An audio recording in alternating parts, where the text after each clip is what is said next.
showing you guys how to play Is It Over Now, Taylor's version on the guitar.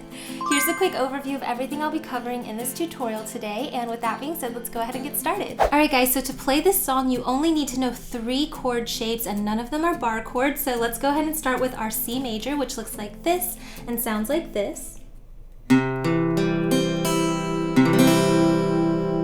By the way, if you don't know how to read these chord charts you're seeing on screen, I do cover how to do that in my free beginner course right here on YouTube, so make sure to check that out. The next chord is our F over C. And then the last chord shape is our A minor.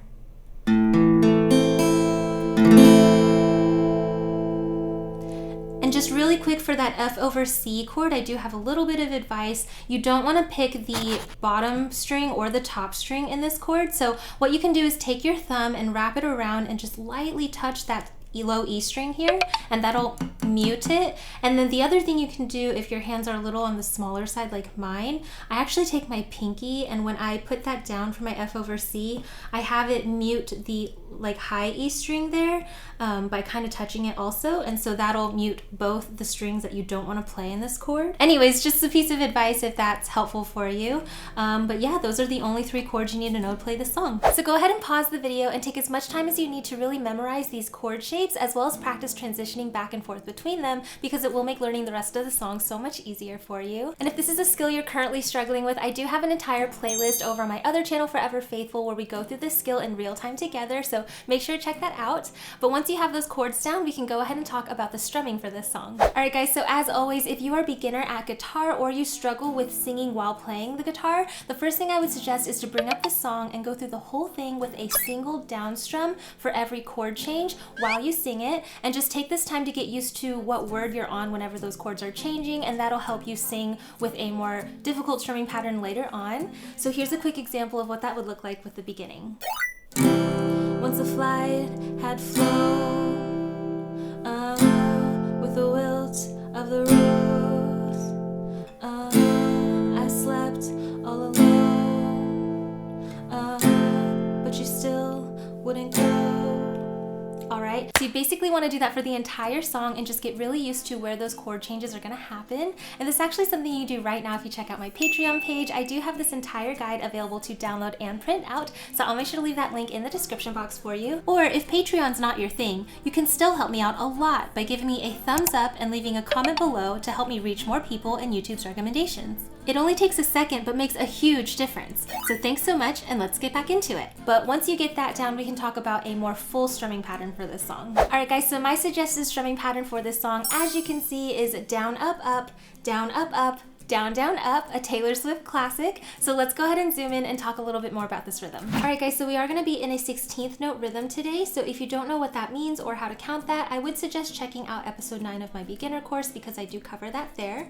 But basically it's going to sound like this. We have 1E and a 2E and a 3E and a 4E and a 1E and a 2E and a 3E and a 4E and a 1E and a 2E and a 3E and a 4E and a down, up, up, down, up, up, down, down, up, down, up, up, down, up, up, down, down, up. Alright, so if you are familiar with my other tutorials, you'll know that this is a classic Taylor Swift strumming pattern that I think sounds great with a lot of her songs. So even though the pattern can be a little tricky if you are new to guitar, I would take the time to really get used to it, because once you get the pattern down, you can apply it to so many songs. So basically, let's talk a little bit more about how to apply it to this song. So what you would do is you would take this entire pattern and you would play it twice for every chord throughout the entire song. So like I said earlier, this entire song goes from C to F over C to A minor, back to F over C, over and over again for the entire thing.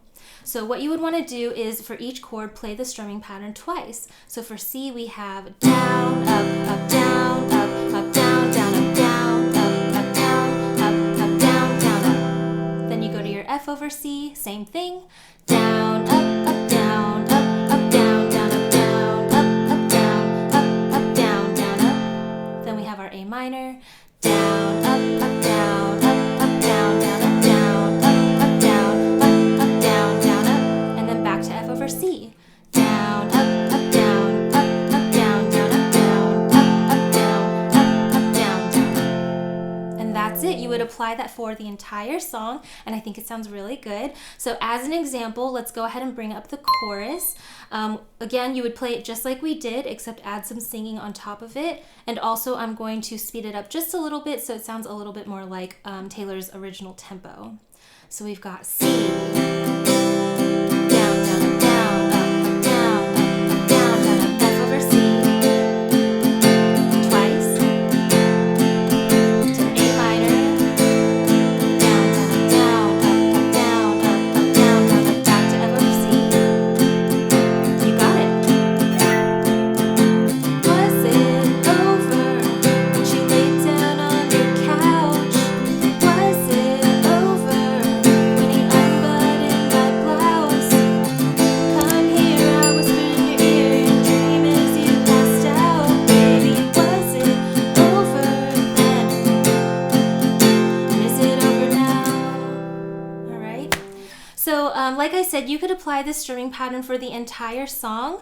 One additional thing that is totally optional, but I would recommend, putting in there if you can do it, would be adding a palm mute. So this is another Taylor Swift classic thing that she does a lot in her live performances, but what you want to do is with your strumming hand, you take the side where of the hand that you're holding your pick in it, and you basically want to lightly rest it on your strings really close to the bridge of your guitar. And as you hold it there, when you strum down, it'll dampen the ringing of the string.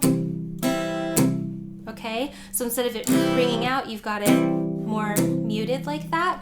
And if you apply that to all of the down strums, you'll hear it has more of a rhythmic feel. So with a palm mute, it sounds more like this.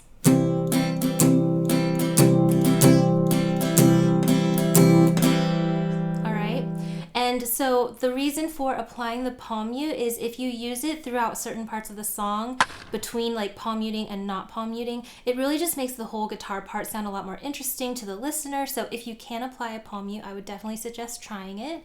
I like to apply this for the pre-chorus, the first pre-chorus, and verse 2.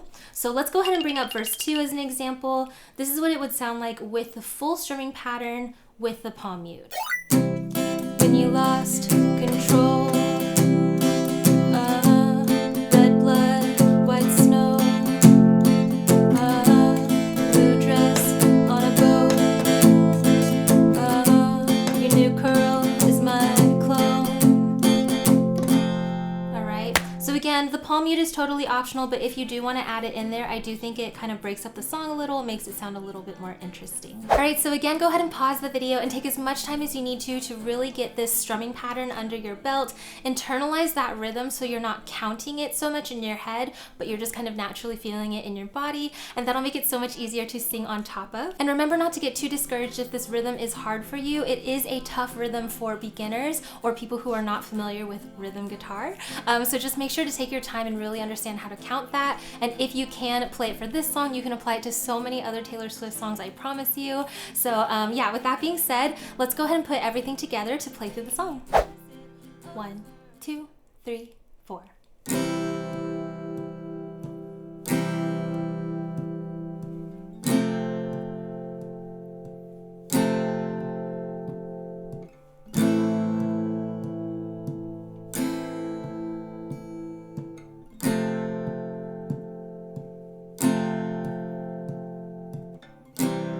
Once a flight had flown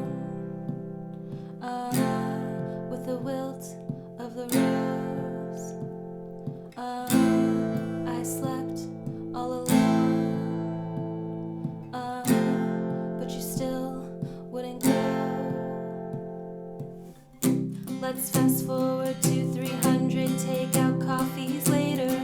Want to have fun jamming through the rest of the song with me? Yeah! Then make sure to check out my Patreon page where you can unlock access to this as well as all my other Swiftie sing-along guitar tutorials. I'll make sure to leave a link in the description box down below. If you enjoyed learning this song with me, then you should definitely check out this video. Not only does it have a super similar vibe and feel, but it's just as fun and easy to play. So I'll see you over there. Bye!